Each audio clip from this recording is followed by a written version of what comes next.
क्यों हो गुरुवर रूठे, आई हमारी बारी। क्यों हो गुरुवर रूठे, आई हमारी बारी। मैं भिक्ष हूँ तुम्हारा, दाता हूँ स्वामी मेरे। मैं भिक्ष हूँ तुम्हारा, दाता हूँ स्वामी मेरे। खाली न मुझको भेजो, होगी हंसी तुम्हारी। खाली न मुझको भेजो, होगी हंसी तुम्हारी। कब तक रहोगे रूठे, बिनती सुनो हमारी। कब तक रहोगे रूठे, विनती सुनो हमारी। जय गुरुदेव। जय गुरुदेव। जय गुरुदेव।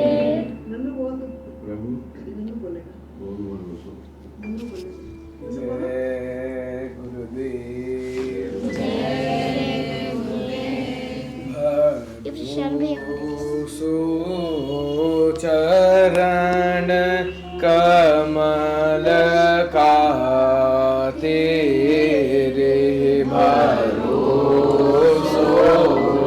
चरण कमल का तेरे। सांस सांस पर आस तुम्हारी, सांस सांस पर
जय गुरुदेव जय गुरुदेव। मेरे प्यारे गुरु दाता रे मंगता द्वारे खड़ा। मेरे प्यारे गुरु दाता मंगता द्वारे खड़ा। मेरे प्यारे गुरु दाता मंगता द्वारे खड़ा। मेरा पुकार पुकार मेहर कर देखो जरा। जय गुरुदेव। जय गुरुदेव।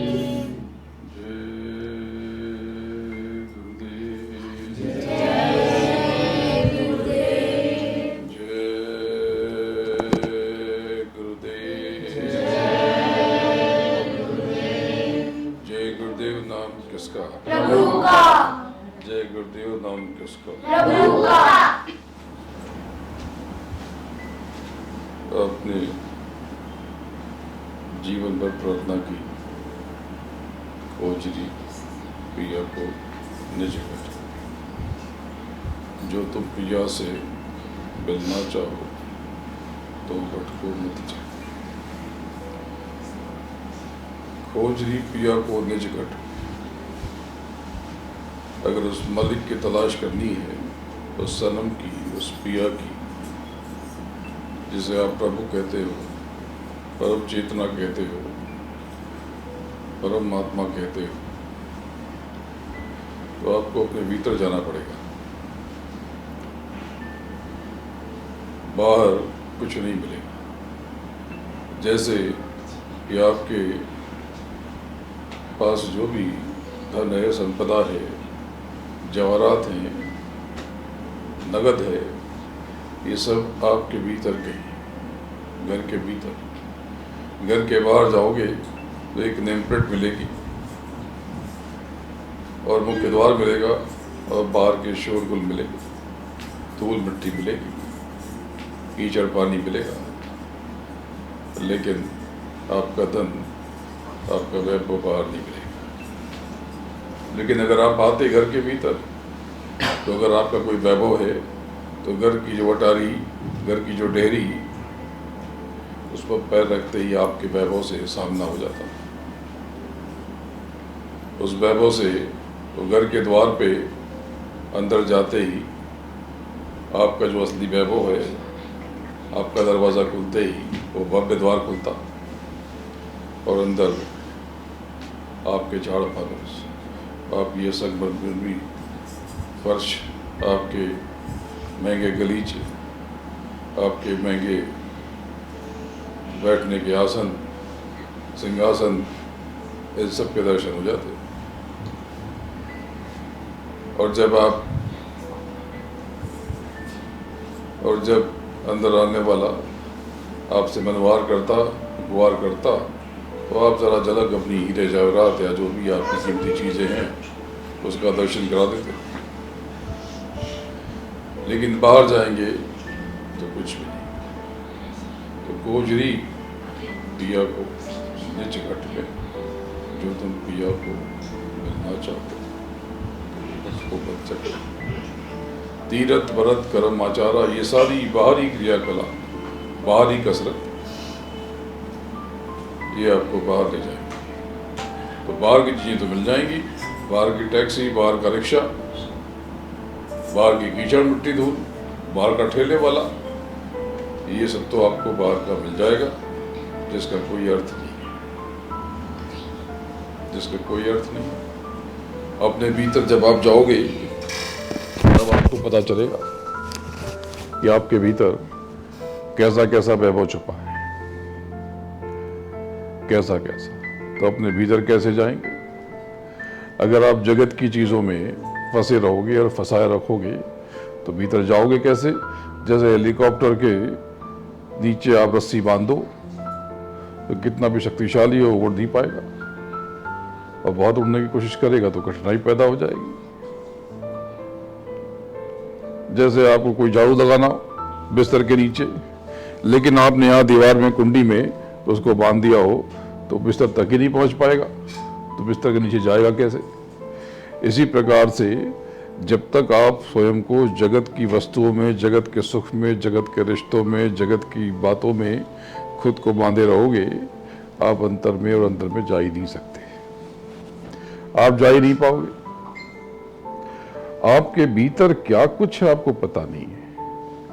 आपने समझा कि किसी विश्वविद्यालय ने डॉक्टर बना दिया उसको, आपने समझा कि किसी कॉलेज ने इंजीनियर बना दिया उसको, आपने समझा कि किसी स्कूल ने आर्किटेक्ट बना दिया उसको,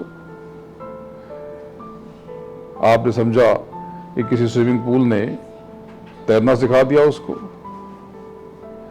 ये सारे गुण आपके भीतर थे। इसलिए आप देखो कि जब आप तर्क करते हो तो आप वकील जैसे महसूस होते हो, और जब आप इलाज समझते हो तो चाहे इलाज सीख करके आप लगते हो डॉक्टरी झाड़ने। क्यों? क्योंकि आपके भीतर डॉक्टर भी है, आपके भीतर इंजीनियर भी है, आपके भीतर सब कुछ है। कैसे?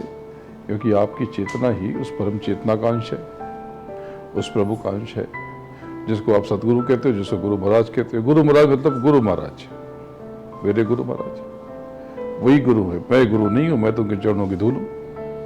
मैं तो खुला ऐलान करता चला आ रहा हूं, कोई कुछ भी समझे, लेकिन मैं कौन हूं ये जानने से पहले आपको स्वयं को जानना पड़ेगा। आप कौन हो? आपको तो अपना ही पता नहीं, लगे जगत का पता लगाने, तो फिसल जाओगे, कुछ जान नहीं पाओगे, कुछ जान थोड़ी पाओगे। अगर आपने गुरु महाराज को वाकई प्यार किया तो अंतर में उतरो, तमाशा देख लो। आपने बाहर उनकी रूप रंग से प्यार किया, बाहर तस्वीर से प्यार किया, तो शायद आप वही रुक जाओ। तो बात ऐसी है कि आप अपने भीतर पिया को तब तक न ढूंढ पाओगे जब तक आप बाहरी चीजों में कीचड़ में रहो, कमल की तरह। बाहरी चीजों में बंधे रहोगे तो दिक्कत होगी, तो कीचड़ में रहो, लेकिन कमल की तरह। कमल के फूल पे एक भी अंश कीचड़ का नहीं होता। तो जब आप उतरोगे तब आप अपने भीतर से ये तीसरा दरवाजा, ये दूसरा दरवाजा, पहला दरवाजा ये बाहरी नेत्र, आपने इनको विराम दिया और यह आगे चक्र से आगे बढ़े। और फिर तीसरा दरवाजा जिसको दूज का चांद कहते हैं, जो 2 दिन पहले था, आज चतुर्थी है शायद, तो ये दूज का चांद जो था, तो दूज का चांद ये चंद्रमा इसकी बात कर रहे नहीं, ये दूज का चांद उन्होंने बताया। हमारे यहाँ उसी को मधुमरा और कुंजगली बताया, हमारे यहाँ उसी को नैवेद्य और पुंगी फल बताया, हमारे यहाँ उसी को पिंड का 10वां द्वारा बताया। तो ये क्या चीज हुई? ये जब आप अपने भीतर जाओगे तो आप अपनी दिव्य दृष्टि आपकी जैसे ही जागृत हो गई, आप आगे की तरफ बढ़ते हो और आप सब कुछ देखना शुरू कर देते हो, सब कुछ। ये कैसी बात हुई? ये ऐसी बात हुई कि जैसे ही आप वीज़ा लेकर के, यानी यहाँ ऐसे समझो तो गुरु की दया लेकर के, तो वीज़ा लेकर के फ्लाइट में बैठ करके जब आप विदेश में जाते हो, ज़मीन में उतरते हो, तो सब कुछ देख लेते हो। वहाँ का राष्ट्रपति भवन, वहाँ का प्रधानमंत्री भवन, वहाँ के बाजार हाट, वहाँ के नदी दरिया किनारे, वहाँ के पेड़ पहाड़ पौधे सब देख लेते हो, गली मोहल्ले सब देख लेते हो, खान पान, उठना बैठना, हंसना बोलना, नाचना गाना, उछलना कूदना सब देख लेते हो। बस इसी प्रकार से जब आप गुरु महाराज की दया लेकर, उनकी मौज लेकर अपने भीतर उतरते हो, नियमित अभ्यास करते हो, तो सब कुछ पा लेते हो। जगत वालों को थोड़ा सा पता है, वो इसे कहते हैं कि ध्यान, इससे ऊपर वो नहीं जानते। हमारे यहाँ ये ध्यान केवल ध्यान नहीं है, इसके 3 हिस्से हैं, जिसको हम संक्षेप में साधन भजन कहते हैं। भजन का मतलब भजन, साधन का मतलब ध्यान नहीं, मतलब ये पूरी प्रक्रिया, इसको साधन भजन कहते हैं। जैसे आप कहते हैं कि हमने दाल रोटी खाई, आपने दाल रोटी नहीं खाई, आपने अचार भी खाया, पापड़ भी खाया, सलाद भी खाया, सब्जी भी खाई और चावल भी खाया, लेकिन बोलने के लिए आपने कहा कि मैंने दाल रोटी खाई, मतलब भोजन किया आपने। इसी प्रकार से आप कहते हो साधन भजन, इसके 3 हिस्से सुमरन, ध्यान और भजन। तो ये विधि जिनको पता है उनको तो पता ही है, वो सब जानते हैं। तो जब आप उसके द्वारा अपने भीतर चलते हो तो सब देख लेते हो, अरे भाई आपने इतने सारे मंदिर बनाए, मूर्त रखी, पत्थर की, धातु की, कहीं की तस्वीरों से ही काम चला लिया, मोहल्ले के और नुक्कड़ के मंदिरों में तस्वीर से ही काम चला लिया, लेकिन क्या उनको पाया? नहीं। अरे भाई आपने पाया ही नहीं, देखा ही नहीं। जिसको देखा ही नहीं वो है कि नहीं है क्या पता आपको? तो जिसको देख लेना उसी को मानना। और ये सब कुछ दिखते हैं। हमारे यहाँ जो 33 करोड़ की बात है और बहुत से देवी देवता, तो देवी देवताओं के नाम पे 10, 20, 50, 100, तो लोग कहते हैं आप क्या बहुत भगवान हैं। सब क्या, सब कुछ है। जिनको आप देवी देवता कहते हो वो फरिश्ते कहते हैं और वो एंजल कहते हैं, है वहां पे भी। जिनको आप ब्रह्मा विष्णु महेश कहते हो उनको वो नासूत, वलकूत और जबरूत कहते हैं ये हमारे फरिश्ते हैं। अरे वही तो हम उनको ब्रह्मा विष्णु महेश कहते हैं। तो जानकारी न होने से,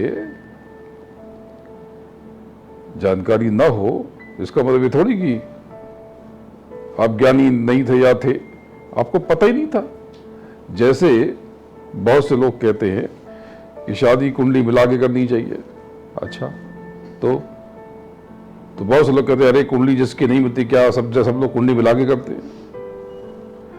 अरे भाई किसी चीज की जानकारी ना होना ज्ञान की कमी थोड़ी हो जाती है। जैसे अस्पताल जहां पर बाईपास की व्यवस्था हो वहां पर ब्लॉकेज आ गए 90%, 99%, तो ऑपरेशन करके निकाल दिया। लेकिन गांव के अस्पताल में व्यवस्था ही नहीं है, वहां लोग ऐसे ही मर जाते। कहते कि सब बाईपास बेकार की चीज है, हमारे गांव में देखो कोई और बाईपास नहीं होता। अरे तुमको जानकारी नहीं है, तुम जानते ही नहीं हो।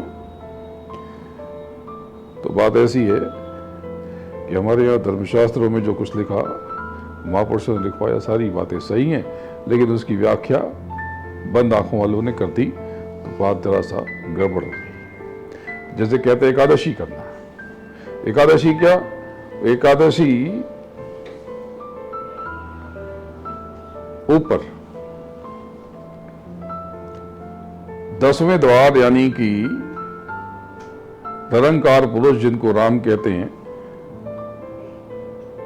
जिनको पार ब्रह्म कहते हैं, उनके आगे बढ़ने पर जो द्वार आता है वो एकादश द्वार, उसी को मानसर कहते हैं, मानेसर कहते हैं, अमृतसर कहते हैं, मानसरोवर कहते हैं। तो उसमें हमारे यहाँ बताया गया कि महापुरुषों ने कहा कि वहाँ सूरत यानी रूह यानी आत्मा जब पहुँचती है तो सारी पिछले मैल से, पाप कर्म से मुक्त हो जाती है। ये एकादश द्वार है। तो बातचीत में कहा एकादशी कर लिया तो सब ठीक हो गया, सब पिछले पाप उतर गए। तो महापुरुषों ने तो बता दिया और बता के वो चले गए। और कहीं लिखा रहा, पढ़ा हुआ था तो किसी ने पढ़ के बताया एकादशी। तो जो बंद आंख वाले गुरु थे उनसे पूछा कि ये एकादशी क्या है? तो उन्होंने कहा कि अच्छा तो आज अष्टमी, कल नवमी, परसों दसवीं और नरसों एकादशी।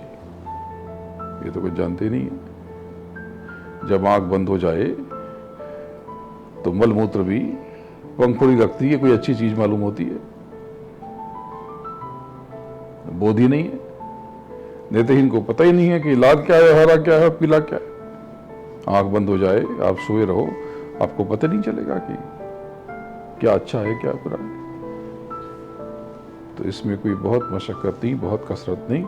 गुरु महाराज ने कहा कि अपनी आंख खोल, साधन भजन से, सुमरन ध्यान भजन से। तो आप कहते हो कि सारा भजन बनता नहीं। अरे बनेगा कैसे?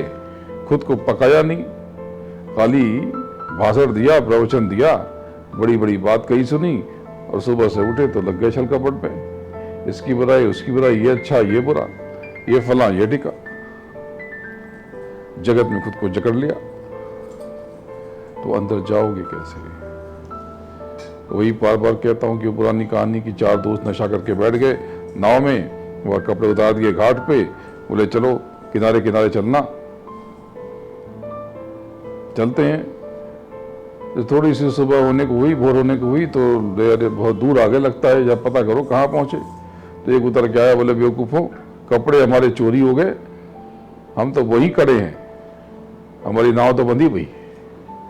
आपने जब स्वयं की नाव बांध ली तो आपको कुछ पता नहीं चलेगा, लेकिन अगर आपने नाव खोल ली होती और अंतर में उतर जाते तो जितने भी देवी देवता या उनके ऊपर सब देख लेते।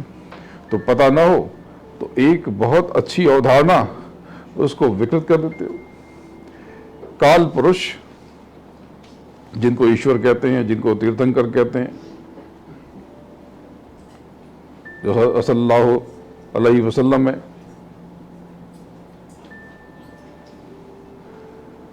वही वो काल है। काल यानी समय, नीचे काल और ऊपर महाकाल, इसके बीच में सारी सृष्टि और उसके ऊपर अकाल। तो बोले सो निहाल सत श्री अकाल।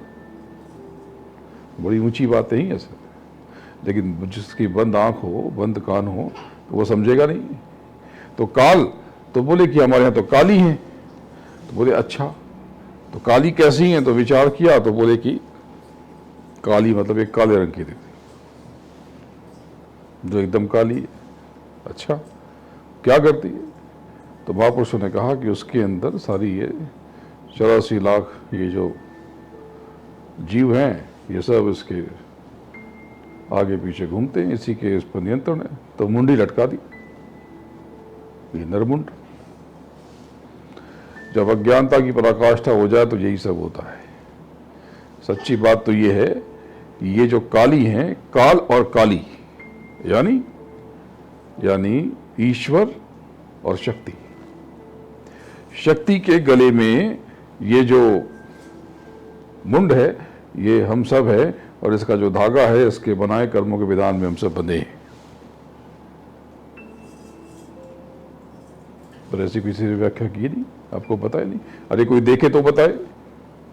मैं तो यहां बैठे बैठे शक्ति के लोग का वर्णन भी कर दूं और ऐसे ऐसे लोगों का वर्णन कर दूं जिनका कहीं जिक्र ही नहीं आया। लेकिन आप खुद देखो तो समझ पाओगे। आज तक स्वर्ग के बारे में कभी नहीं बताया, मैंने बताया तो मालूम पड़ा तो लोगों को, अच्छा स्वर्ग ऐसा भी है। स्वर्ग को क्या समझते हो? ऐसा बता दिया कि जैसे कोई एक छोटा सा बड़ा सा हॉल है, उसमें बैठा है सिंहासन पे और वहां पे डांस हो रहा है। जैसे ये सब गलत धारणा है। यहां बता दिया कि रास लीला हो रही, वो श्री कृष्ण रास कर रहे मधुबन में, कुंज गलियों में। मधुबन में तो गाय चला रहे कुछ। रास का मतलब क्या है? रास का मतलब आत्मा और उस प्रभु, उसमें जो गांठ पड़ी है विलीन हो जाए, यानी जड़ चेतन की गांठ ये खुल जाए, ये रास था। इसी प्रकार से काली की व्याख्या आज तक आपको किसी ने बताया नहीं है। संतों ने भी वेद बहुत कभी खोला तो खोला। अब आपको मेरी बात ठीक लग रही कि हाँ ये ठीक कह रहे हैं, इनकी बात सही है। अरे बात अभी तो बताई नहीं। इनका लोक कैसा है? इनका लोक इतना आकर्षक, इतना अद्भुत। इनका लोक अभी इनको बता रहा था मैं, इनका लोक कैसा। ये जो काल पुरुष है, इनके लोक का जरा सा अंश। ऐसे ही ढेर सारे दल, सहस्त्र नहीं लेकिन कुछ, और उसमें एक अद्भुत तरह का उठाव, जैसे कोई त्रिकोण, और त्रिकोण में इतना प्रकाश, विलक्षण। यहां बहुत सारी ऊर्जाएं हैं, बहुत सारी। जया है, विजया है, अपराजिता है, इसके अलग अलग जो दल हैं, उनकी जो शक्तियां हैं, अधिकारी, तो अब जानते क्या हो? तो इनका लोग जैसे कि बड़ा सुंदर सा कोई दल, लेकिन छोटा, उनके मुकाबले कुछ नहीं, लेकिन बड़ा विलक्षण है। और इनका जो लोक है, इसके चारों तरफ 64 बड़े बड़े विशालकाय लोग हैं जो इनके लोग के सामने इतने से दिखते, लेकिन वो लोग स्वयं में विशालकाय 64 लोग हैं, वो भी इसी प्रकार के। इनका मिनिएचर कह लो, छोटा स्वरूप, लेकिन इसमें त्रिकोण नहीं है। तो ये कौन है? तो इनको कहा गया, जिन्होंने देखा तो क्या कहें, ये तो योग माया है, ये अविद्या माया। इनको कहा योग माया, यानी योगिनी, ये 64 योगिनी। तो ये कौन सी, कहां से आ गई? तो देवी ने कहा, शक्ति ने, कि ये भी मैं ही हूं, इनमें भी मेरा ही स्वरूप है। तो ये सब तो आपने रहस्य आज तक सुना ही नहीं था। अभी तो बताया क्या, कुछ भी नहीं बताया। मैं बताऊं तो आप अभी पूजा करने लग जाओगे शक्ति की, लेकिन उसके ऊपर बताओ तो उनकी पूजा करने लग जाओगे। उनके ऊपर बता तो सबको प्रणाम करते चलो। पूजा तो उस चेतन की करनी, उस मालिक की करनी है जो सत श्री अकाल। वो सद भी है और श्री भी, वही गुरु है, वही सदगुरु है, वही सत्य भी है, वही हक भी है। तो पूजा प्रार्थना उसी के करनी है, उसी को गुरु कहते हैं। जो ग्रेविटी है, ये क्या है? Gravitational force. इसको हिंदी में, मराठी में इसको कहते हैं गुरुत्व शक्ति, गुरुत्वाकर्षण। ये क्या बात हुई? गुरुत्व शक्ति, आपके गुरु की शक्ति। अब समझ ही नहीं पाया अभी तक। गुरुत्वाकर्षण यानी आपके गुरु का आकर्षण। ये गुरु महाराज की बात हो रही है, तो आप तो जान नहीं पाए। बाहर से आपने उनके खाली कलेवर से प्यार किया, प्यार में गहराई कम हुई, नहीं तो जान जाते उनको। वो भी गहराई बहुत है, लेकिन आपने बाहर वाला स्वरूप की आपने उपासना और प्रेम किया, अंतर में पकाया, तो सारा भेद खुल जाए एक क्षण में। दूध का दान दूध और पानी का पानी। मेरे पास तो समय थोड़ा सा, बहुत समय थोड़ी है। आपसे बार-बार कहता हूं, आप समझ नहीं पाते हो। काम कर लो अपना। मैं तो वो सब बताना चाहता हूं। तो आज वादा किया था कि कुछ थोड़ा रहस्य खोल दूंगा। तो ये भेद बड़ा गहरा, अभी तो कुछ बताया नहीं। अभी तो इसकी और व्याख्या करूं तो बड़े बड़े शक्ति को उपासकों को नहीं पता है, उन्होंने उनको उपासना का तरीका नहीं आया। वो तो जो फार्मूला बनाया गया, शक्ति की उपासना का कोई नियम है ही नहीं यहां पर इस जगत में। सिर्फ मार्कंडे पुराण के 700 श्लोक मिलते हैं जो कि बाहरी चीजों को, बाहरी व्यवस्था को, जिसको विज्ञान कहते हैं, वो है वो जिनको 700 श्लोक में मान दिया। इन्हीं को देवी पाठ कहते हैं, इसी को चंडी पाठ कहते हैं, इसी को दुर्गा पाठ कहते हैं, इसको दुर्गा सप्तशती कहते हैं, दुर्गा 700 श्लोक, बस। और कुछ थोड़ी है। देवी की उपासना के नाम पे इन्हीं के पास यही है। और कुछ कुछ और 10-20-50 स्तोत्र बन गए, जो कुछ तो बाद में बन गए, और कुछ वैज्ञानिक है। यानी ये जो है, ये मामूली नहीं है। इनसे बारिश भी कराई जा सकती है, इनसे पैदावार भी हो सकती है। ये बड़ी वैज्ञानिक बातें हैं। ठंडा गर्म किया जा सकता है। आज भी मैं ऐसे बहुत से जानता हूं यज्ञों को, बनारस में ऐसे बहुत सारे मेरे पुराने मित्रों में से हैं जो आपको गर्मी लग रही है अभी ठंडा कर देंगे, अभी कर देंगे। वहां पर जहां पर मेरा जो जन्म स्थान है काल भैरव, वहां पे बहुत सारे लोग हैं। आप बोलेंगे कि महाराज गर्मी लग रही, अच्छा ठंडक चाहिए, चलो वो कुछ करेगा और ठंडक हो जाएगी, आपको ठंडक लगेगी। ये वैज्ञानिक चीज है। तंत्र मंत्र आप कहते, तंत्र मंत्र कुछ नहीं। बहुत से लोग कहते हैं कि काला जादू, पीला जादू, कोई जादू फादू कुछ नहीं है। जादू स्वयं में, ये पूरी सृष्टि ही जादू है। जो आपको नहीं पता, आपको जादू लगता है। बोले ही ब्लैक मैजिक, अरे कोई मैजिक का कोई रंग थोड़ी होता है। ब्लैक मैजिक मतलब सीधी एक ही बात है, बुरी कामना, किसी के सामने बुरी सोच रखना। आप खुद ही स्वयं में जादू हो। आप कल वृक्ष जो मांगोगे वो हो जाएगा। किसी के बारे में बुरा सोचोगे तो बुरा हो जाएगा। आप जब किसी के पास जाते हो जो पता नहीं क्या नीला पीला हरा पहन के बैठा होता है, और आप कहते हो कि ये फला, इसको दंड मिलना चाहिए, शक्ति आपकी है, आपको पता ही नहीं। आप कहते हो कि महाराज इसका जो है बुरा कर दो, तो कहता ठीक है, ठीक है, आप दिन भर आप कहो कि उसका बुरा हो जाए। वो कुछ करके देता नहीं है। ड्राइंग बना दी, चित्र बना दिया, वो यंत्र थोड़ी हो जाता है। अरे यंत्र देखो, ये सब ऐसे ही चल रहा है, ये यंत्र है। हमारा जो यांत्रिक विज्ञान था ये बहुत विकसित था। पहले पुष्प विमान लगता था, पुष्प विमान आज देखो ड्रोन है, बिना किसी पायलट के चलता है। बड़े ड्रोन बन जाएंगे कुछ समय में, बन जाएंगे। आज भी मानव रहित रॉकेट जा रहा है, घूम फिर करके। कई विदेशी बड़े व्यापारी हैं, उन्होंने ग्रहों पर कॉलोनी बनाने की योजना बनाई। नाम नहीं लूंगा, आप सब जानते हो जो बच्चे पढ़े लिखे हैं। तो वो जाते हैं और घूम के चले आए, एक दिन में ही चले आए यूनिवर्स में, अंतरिक्ष में घूम करके। तो ये बाहरी विज्ञान है ये सब। तो ये जितने भी पुराणों में जो मंत्र हैं ये बाहरी विज्ञान है, अंतर का कुछ लेना देना नहीं है। वेदों में नियम बन गए, लेकिन वेदों में एक चीज है कि उनसे ही उपनिषद प्रकट हुए जो वेदों के विपरीत लेके जाते हैं। उपनिषद में बाहर का कुछ नहीं है, सब अंदर की बात हो रही, अंदर की तरफ, उसी में से निकला उसी में जा रहा। ये कैसी बात हुई? उपनिषद यानी उपनिषदित,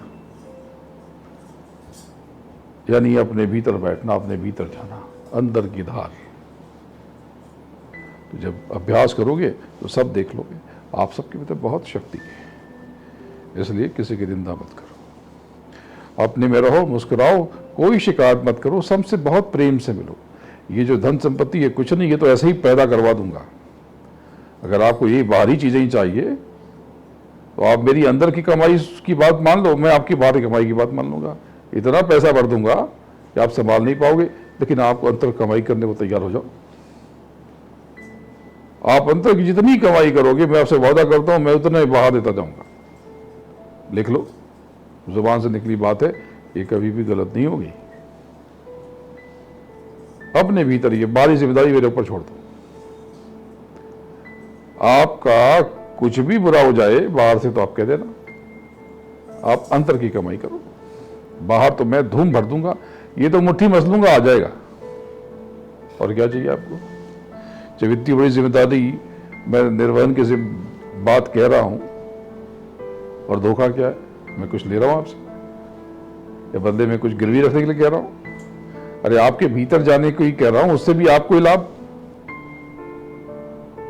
भाई आप जिसको दुनिया वाले कहते हैं मेडिटेशन, ध्यान भजन पे बैठते हो तो एक बिंदु पर जाते हो।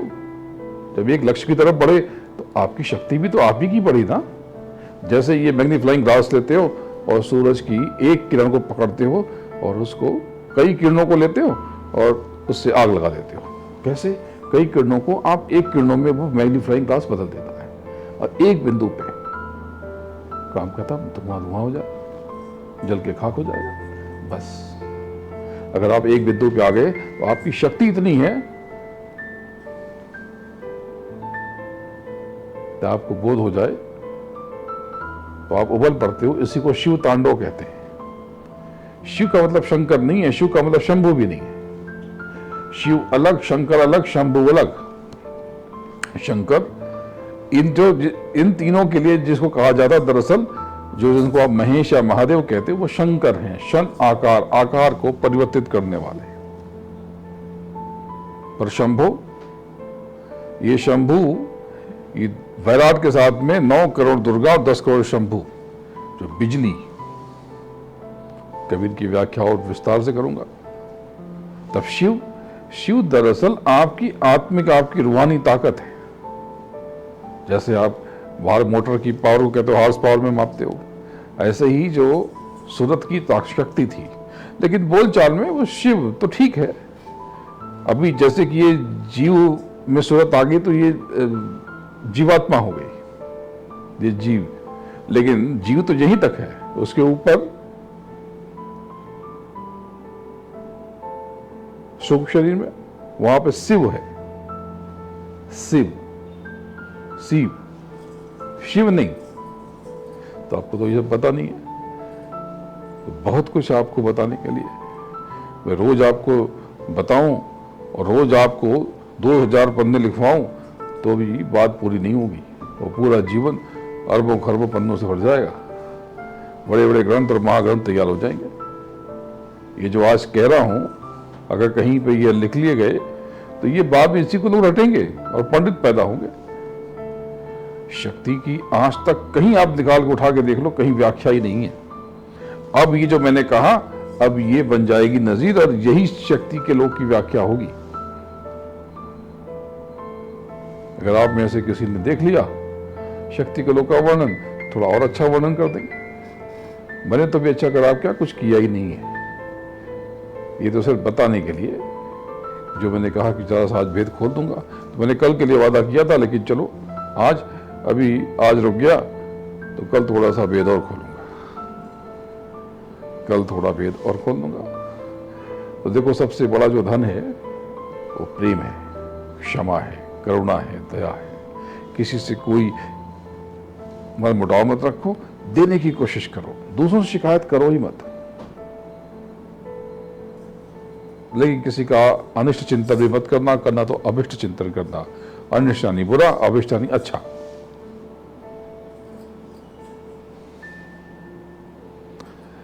अगर आप किसी के लिए कुछ भी करो तो शुभकामना ही करना, दुआ ही देना। बददुआ दी तो बाबू फंस गए, बर्बाद हो जाओगे। ये काला जादू, सफेद जादू, अरे कुछ नहीं है, सफेद जादू सिखाता हूं, काले जादू का तोड़ सिखाता हूं, सफेद जादू। ये सफेद जादू ये आप बैठ जाओ कहीं एकदम बिल्कुल अच्छे माहौल में, हल्के कपड़े पहन करके, ढीले ढाले से, बहुत कसे हुए नहीं, जो आजकल का परिधान है टाइट जीन्स वीन्स जैसे नहीं, ढीले ढाले कपड़े पहन करके बैठ जाओ और गुरु महाराज को खड़ा कर दो और बोलो कि सर्वे भवन्तु सुखिनः सर्वे सन्तु निरामयाः। हे गुरु महाराज, सबका भला करो, सबका कल्याण करो। ये हो गया सफेद जादू। अब इसके बाद आप देखना आपके चेहरे की चमक कैसे बढ़ेगी। आपके चेहरे पर, चेहरा आपका, फेस आपका ग्लो करने लगेगा। जो दुनिया का हित चाहता है उसके चेहरे पर तो चमक आएगी। जो किसी से कुछ लेना नहीं चाहता, सबको देना चाहता है, उसमें आकर्षण झलकेगा ही। उसका चेहरा चांदी जैसा लगेगा, सोने जैसा लगेगा, हीरे जैसा लगेगा।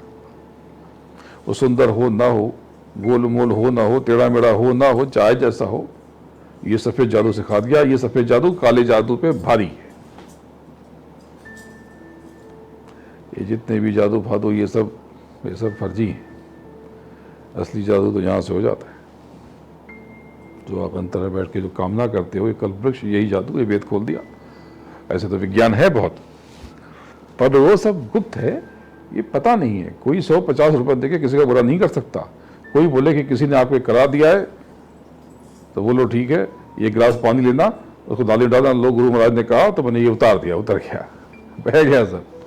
आप मान लोगे बह गया तो बह जाएगा, लेकिन आप ये मान लोगे कर दिया तो वो हो जाएगा। आप ही खुद के ऊपर करते हो और आप ही इसका उतारा करते हो। बोलो जय गुरुदेव। तो आप मेरी बात अगर मान लो तो मैं आपका ये बाहरी जीवन अद्भुत कर दूंगा। आपका सम्मान बढ़ा दूंगा, आपकी धन दौलत बढ़ा दूंगा, आपके कर्जे चुका दूंगा, सब कर दूंगा। आप अंतर की तरफ जाओ और जो होता है वो साक्षी भाव से, गवाह की तरह, किसी विटनेस की तरह देखते जाओ। बहुत अच्छा है। आप मुझे देख रहे हो, आज कई दिन से आप मेरे साथ में हो, मैं अपार पीड़ा में हूं, लेकिन शोर मचाया मैंने नहीं मचाया। मैं ऐसे बैठ गया, अब मुझे उठना होगा तो मुझे दोनों की जरूरत पड़ेगी। क्यों? क्योंकि पीठ में, कमर में कष्ट हो गया, कष्ट हो गया। एक आए प्रेमी, उनके बच्चे का एक्सीडेंट हो गया था, फिर बैकबोन कई फ्रैक्चर हो गया। बोले कि दया हो जाए, तो मैंने गुरु महाराज इसके ऊपर दया हो जाए। ठीक है, उसको तो आराम आ गया, लेकिन मुझे थोड़ा सा कष्ट, ये भी खत्म हो जाएगा। अब तो काफ़ी कम हो गया। अब तो आज दिन में कई बार आपने देखा कि मैं अपने से उठा बैठा, लेकिन कुछ और दूसरे कष्ट हैं, ये भी खत्म हो जाएंगे 4-6 दिन। किसी कष्ट को हाय हाय मत करो। हाँ, जो इसका सही रास्ता बता सके, जो आपको लेके जा सके इलाज के लिए, उसको बताओ कि मुझे ये कष्ट है, तो चल के इसका इलाज कर ले। या जो डॉक्टर है, चिकित्सक है, वैद्य है, हकीम है, उसके पास जाओ कि भाई मुझे यहाँ ये कष्ट है।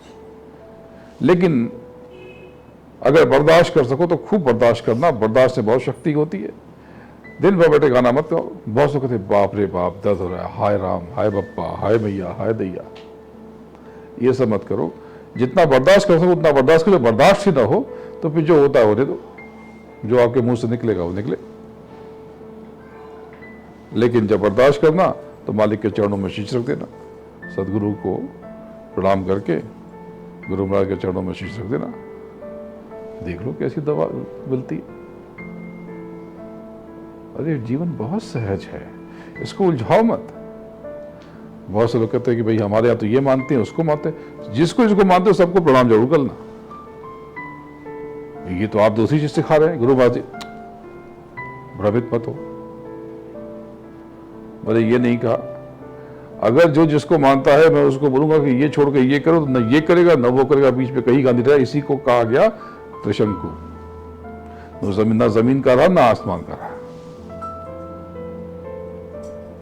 जो करते हो वो करते रहना। गुरु महाराज ने यही कहा, अपने भीतर जरूर जाओ तो सब दूध का दूध पानी का पानी हो जाएगा। किसी को नमस्कार करना उसकी उपासना थोड़ी। यहां तो शत्रुओं को भी नमस्कार करते हैं और मित्रों को भी करते हैं। सबको कहीं कोई धर्म हो, कोई मजहब हो, किसी के कोई भी इष्ट हो, कहीं गए मंदिर दिख गया, कोई घबराने की बात है। ये नहीं हमारे में ये नहीं होता, ये मत कहना।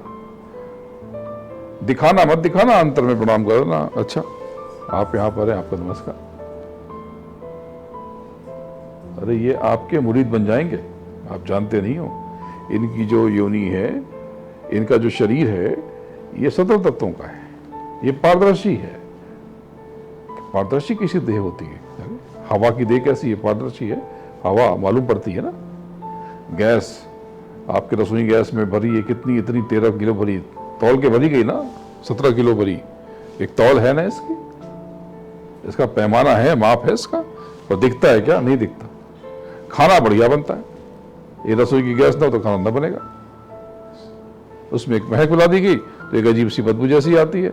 एक बदबू तो क्या कहें, एक उसकी अलग से महक, जिससे आपको मालूम पड़ जाए कि लीक हो रही है। उसकी गैस की अपनी महक नहीं है, लेकिन डाल दी गई तो आपको पता चल जाती है। तो ये महक, खुशबू, वो कहीं से निकाली जाती है और कहीं किसी उसका भी पैमाना है, उसकी भी माप है। खुशबू है ना, दिखती है क्या? नहीं दिखती। इसी प्रकार से सबसे अनोखी चीज है प्रेम, है ना, होता है ना। दिखता है क्या? दिखाओ तो दिखता है, लेकिन कहीं बोतल में नहीं, ऐसे नहीं। तराजू में तौल के नहीं, लेकिन लबालब भरा हुआ यहां पर नजर आता है कि लबालब है। यही आपका प्रेम है। तो मैं वो मुझे तो लौट जा रहा था, मैं अपनी कमर और ये सब लेकर के बैठा हुआ, आप लोगों को निहारे जा रहा हूं। रुक जा। अच्छा हाँ रुक जाते। दुनिया वाले परेशान हो रहे, ये क्या हो गया, सब वश में कर लिया। हाँ वश में कर लिया। प्रेम में यही शक्ति होती है, वशीकरण होता है। क्यों नहीं होता? माँ या बहन या पत्नी रसोई में वशीकरण करती है, बढ़िया खाना बनाती है, ये वशीकरण है। आप अपने आचरण से वश में कर लेते हो, अपने प्रेम से, अपने श्रृंगार से, अपने ज्ञान से, विज्ञान से। ये बैठ के लैपटॉप पे काम कर रहे थे, इन्होंने इंटरनेट खोजा, इनको ऑफिस में मीटिंग में जाना था, तो इन्होंने भी अपने बॉस को वश में कर लिया। कैसे? अपने नॉलेज से। ये दुकानदार, इनके जो कस्टमर इन्हीं के पास रहते हैं, वश में कर लिया। कैसे? अपनी सर्विस से, अपने आचरण से, अपने सामान से। कैसे वशीकरण नहीं होता? बिल्कुल होता है। पर जो लोग समझते वो नहीं होता, ये होता है। मेरे एक बड़े परम प्रिय हैं, सुनाया मैंने आपको, बहुत बड़े देश के भजन गायक हैं, पद्मश्री हैं। नाम ले लेता हूँ, उसमें कौन सी, मैं तो बहुत बार ले चुका हूँ। अनूप जलोटा जी, उन्होंने मुझे एक कहानी सुनाई थी, मेरी कहानी नहीं है। उन्होंने होली के दिन मुझे एक कहानी सुनाई थी 3 बरस पहले। उन्होंने कहा कि राधा जी ने एक बार श्री कृष्ण जी से पूछा कि प्रभु मैं आप में कहाँ कहाँ हूँ। वह राधे ऐसी कैसी बात करती, ऐसे कैसे? क्या वजह है? बोले आप बताइए, सिर्फ इतना सा बताइए कि मैं आप में कहाँ कहाँ हूं। श्री कृष्ण ने कहा कि राधे तुम मेरे हृदय में हो। बोले और? बोले मेरे नयनों में हो। बोले और? बोले मेरे अधरों पर हो। बोले और? मेरी बंसुरी में हो। बोले और? बोले मेरे मेरे मयूर पंख में हो। बोले और? मेरे अंग वस्त्रम में हो। बोले और? बोले और मेरी गऊओं में हो, मेरी माखन में हो, मेरी मधुबन में हो, मेरी कुंज बली में हो, हर जगह हो, मुझ में यत्र तत्र सर्वत्र हो। फिर राधा जी ने पूछा, प्रभु मैं आप में कहाँ नहीं हूं? श्री कृष्ण जो मुस्कुरा रहे थे एकदम से गंभीर हो गए और धीरे से कहा, राधे तुम मेरे भाग्य में नहीं हो। राधा जी ने कहा, प्रभु आप तो ब्रह्म हैं, आप तो सर्वे सर्वा है, क्या आप मेरा भाग्य नहीं लिख सकते? श्री कृष्ण ने कहा, नहीं नहीं राधे नहीं। व्यक्ति अपना भाग्य सिर्फ स्वयं लिख सकता, मैं कुछ नहीं कर सकता, लेकिन उस पर रद्दोबदल कर सकता है तो एक पूरा सद्गुरु कर सकता है। मैं कुछ भी नहीं कर सकता, राधा का भाग्य स्वयं श्री कृष्ण भी नहीं लिख सकते। राधा को ही उनका भाग्य लिखना है। अगर मैंने आपसे प्रेम से बात की, आपको आदर दे के बात की, आपने भी मुझे प्रणाम किया, लगा देखो कितने अच्छे से बात करते हैं, तो मैंने अपना भाग्य लिख लिया। लेकिन मैं आपसे अगर उखड़ के बात करूं, आप मुझे रोकें कि रुक जाइए, और मैं आपको ढिठाई से कह दूं, बदतमीजी से कह दूं तो नहीं नहीं मैं नहीं रहूंगा, मेरी बहुत इंपॉर्टेंट मीटिंग है, कैसे बात करते हैं? क्या है ये? तो कुछ नहीं। लेकिन मैं अगर प्रेम से बात करूं तो मैंने अपना भाग्य लिख लिया। मैं बुरी तरह बात करूं, खराब तरीके से बात करूं, तो मैंने अपना भाग्य खराब कर लिया। एक स्त्री अपने परिवार पर, अपने माँ बाप पर भरोसा करती है, अपने पति पर भरोसा करती है, तो उसने अपना भाग्य लिख लिया। लेकिन अगर कड़वाहट से बात करेगी तो उसने अपना भाग्य खराब कर लिया। एक पुरुष अगर अपनी घर की लक्ष्मी से, चाहे वो माँ हो, बहन हो, बेटी हो, पत्नी हो, आदर से बात करेगा, उसने अपना भाग्य लिख लिया। लेकिन अगर कुछ इधर उधर हुआ तो उसने भाग्य खराब कर लिया। एकदम सहज है। आप स्वयं ही अपने भाग्य के, अपने प्रारब्ध के निर्माता हैं। ये क्या बात हुई? क्योंकि आप कर्म के विधान से बंधे हैं, जो करेंगे वो भोगेंगे, वो भोगना ही पड़ेगा। इसलिए कर्मों के चयन में बहुत सतर्क रहो, वाणी से, शब्दों के इस्तेमाल में बहुत सावधान रहो, विचारों को लेकर बेहद सजग रहो, कोई उल्टे विचार ना आ पाए। कोरोना में वो ही ज्यादा मर गए जिनको लगा कि वो मर जाएंगे, लेकिन जिनको ये था कि गुरु महाराज मेरी रक्षा करेंगे, सदगुरु पर मुझे यकीन है, उनको तो गर्म हवा भी नहीं लगी।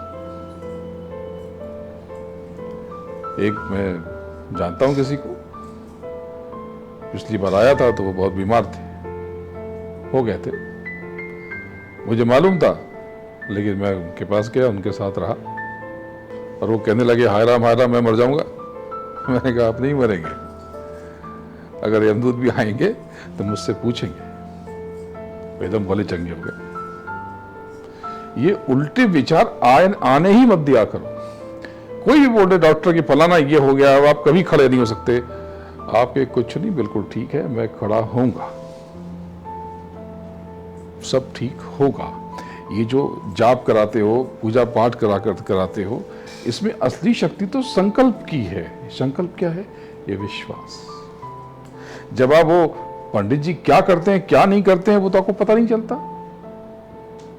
महामित्र कहते हैं अंदर तुम्हें सच में वो त्र्यंबकम यजामहे सुगंधि पुष्टि वर्धनम कर रहे हैं या ओम हम जूम सा या और क्या क्या कर रहे हैं पता नहीं आपको, तो वो तो कर रहे हैं।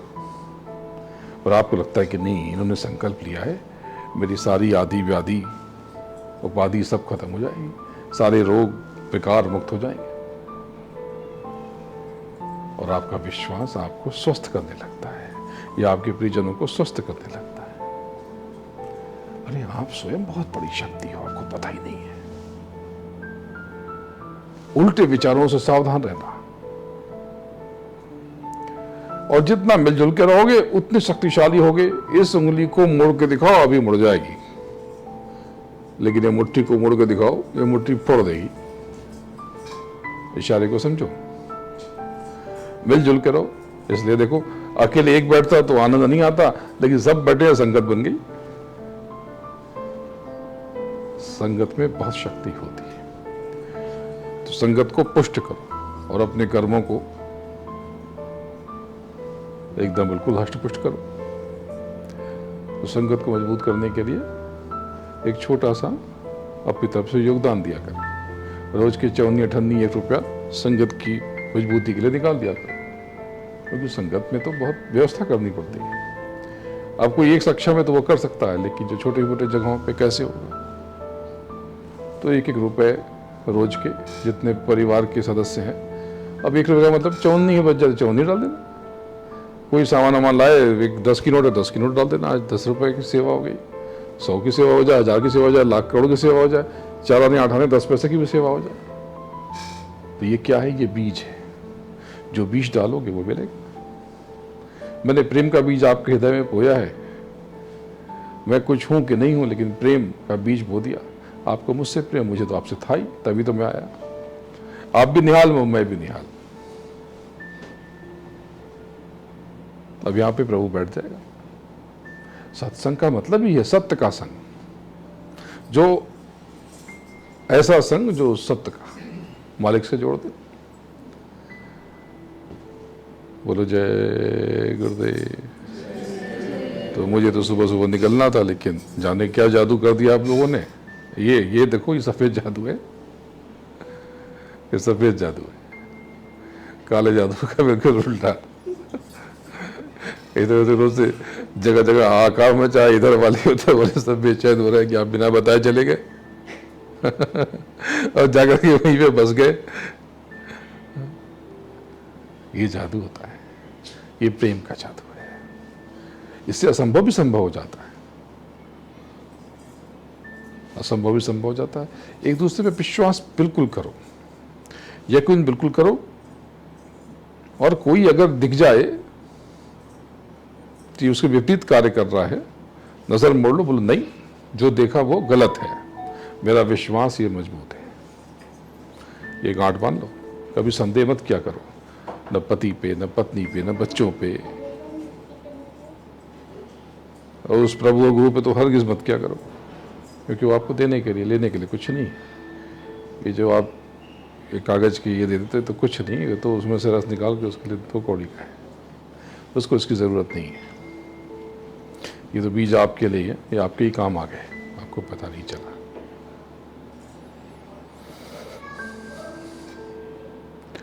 तो बड़ा आनंद आया आप सबके साथ रह करके। एक दिन और मिल गया तो मुझे भी ज़्यादा प्रसन्नता है। ऐसा नहीं कि खाली आप ही को खुशी है, मुझे भी खुशी है कि जो होगा सो होगा, देखा जाएगा क्या हो जाएगा। कुछ मुलाकातें ज़रा जल्दी जल्दी करनी पड़ेंगी, या कुछ नहीं, कुछ बाद में दोबारा फिर चलाऊंगा ऐसी माने, और क्या होगा। तो बड़ा अच्छा है, आप लोगों के साथ थोड़ा कल और समय बीतेगा। कुछ और गोपनीय बात बताने की कोशिश करूंगा, गुरु महाराज की अनुमति मिल गई तो। जो अब तक नहीं खुला वो सब खोल देना चाहता हूँ, बेकरार हूँ, लेकिन जितना वो कहते हैं उतना ही खोलता हूँ। बोलो जय गुरुदेव। जय गुरुदेव नाम किसका? जय गुरुदेव नाम किसका? तो गुरु महाराज को कोटि कोटि नमन करता हूँ, वंदन करता हूँ, आप सबको प्रणाम करता हूँ।